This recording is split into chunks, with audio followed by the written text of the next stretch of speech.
નસવાડી તાલુકાના ઝેર ગામે જે 2 દિવસ અગાઉ જે ઝેર ગામના 7 થી 8 ઘરો શોર્ટ સર્કિટ લાગવાના કારણે બળીને ખાક થઈ ગયેલા છે, ત્યારે એ ઘર પરિવારના એ માતા બહેનો વડીલોની અમે આજે મુલાકાત લેવા માટે સમાજના યુવાનો વડીલો આગેવાનો બધા ભેગા મળીને એમને ત્યાં મુલાકાત લેવા માટે આવેલા છે। ત્યારે ખરેખર ખૂબ જ દુઃખ થયું। 7-8 થી વધારે ઘરો આજે તમે જોઈ શકો છો બળીને બધું ભસ્મ થઈ ગયેલું છે।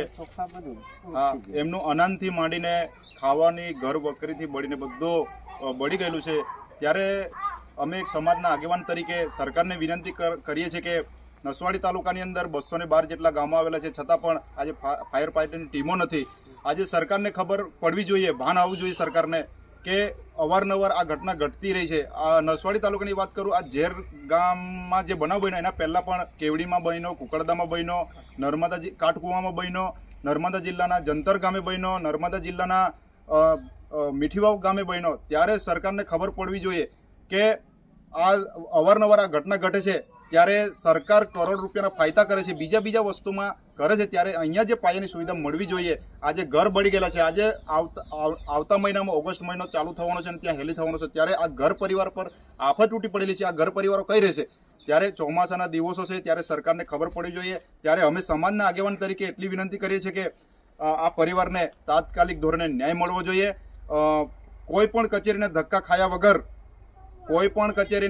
ખાયા વગર જે વળતર મળવું જોઈએ એ વળતર આ ઘર પરિવારને મળવું જોઈએ, એવા અમે સમાજના આગેવાનો બધી માંગ કરીએ છીએ। સાથે સાથે આવનાર સમયમાં આવી કોઈ ઘટના ઘટે, ભગવાનનું કરું આવો કોઈ બનાવ ના બને એવું અમે પણ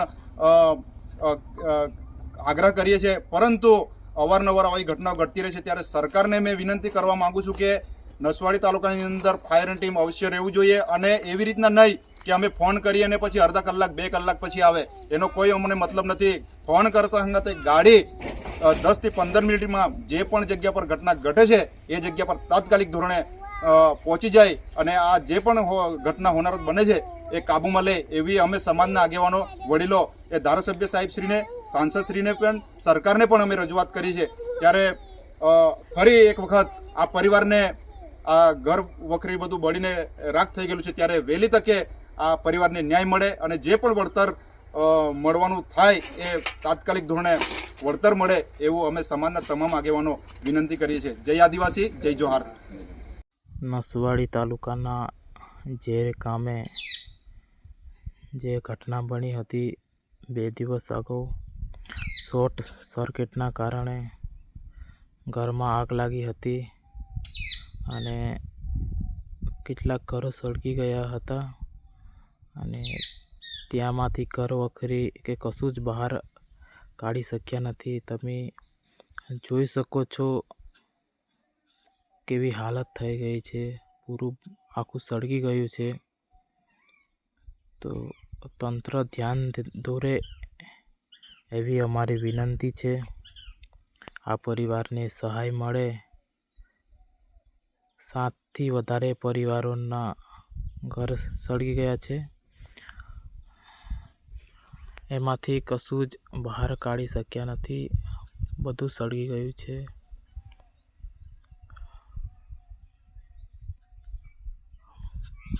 હજુ પણ આગ ચાલુ છે। આપણા નસવાડી તાલુકામાં ફાયર બ્રિગેડની ટીમ ન હોવાના કારણે બહારથી મંગાવવા પડે છે અને તઈ નજીક પહોંચતા પહેલાં જ આખું સળગીને ખાક થઈ જાય છે। આ બધું અનાજ બધું બળી ગયું છે। ખરેખર બહુ દુઃખની વાત છે।